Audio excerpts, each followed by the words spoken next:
I've collected in the book I wrote about death and dying, I think my profession has led me to be attentive, to pay attention to the stories, to understand that there is detachment at the moment of dying, that the person who we think is listening may not be hearing exactly what we were saying. And I am very conscious that I am saying this in the spring of Ferguson, Black Lives Matter. I came to know Karla best, though, because she and I co-taught a law and literature seminar. That, I have to say, it was one of my most gratifying teaching experiences that I've had here at Duke, and certainly my most meaningful co-teaching experience. So Karla comes with her background in literature and African American studies and now some understanding of law. And we both love literature, we both love its potential. I really came to see through her both a certain kind of a way of relating to students. She really helped to develop for me this concept that fiction is more true than nonfiction, that through fiction you get to a certain level of understanding of how people live their lives, how people think, how they interact with the rules that confine them, why they accept those rules even when they are not always in their interests, why don't they resist, what happens when they do resist, just the whole kind of relationship between hierarchy and social relationships, law and gender. Karla's a genius. She brings certain qualities of humanity into every interaction. As I said, she has extremely high standards academically and in terms of what it means to be a friend and in terms of being a citizen in this world.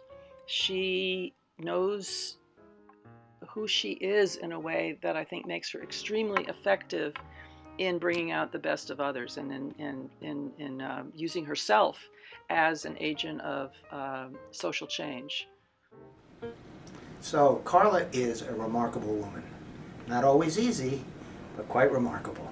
And remarkable in part because she's not always easy.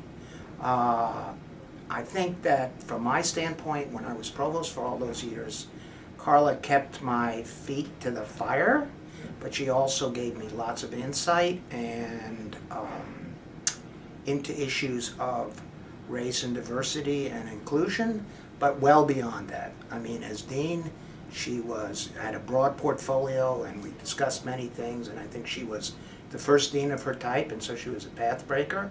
And I don't just mean that because of her race, but also because of the job that she did and the way that she did it.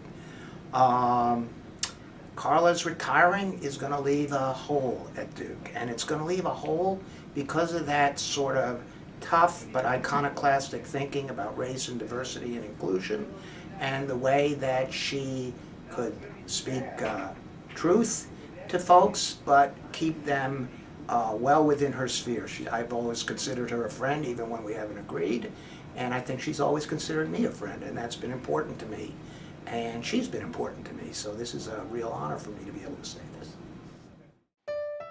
To a significant degree, I owe my career, perhaps my life, to the combination of grace and deep intelligence that Karla Holloway has always displayed for me and before me.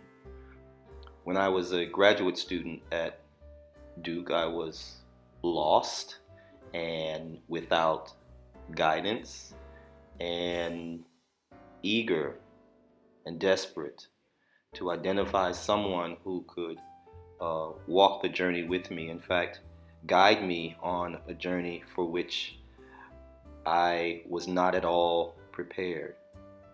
Providence sent Karla Holloway in my direction. She was not only an amazing and gracious advisor and teacher, we became fast friends. She became a counselor. She became a conversation partner and a model of the kind of deeply committed intellectual and scholar I long to be.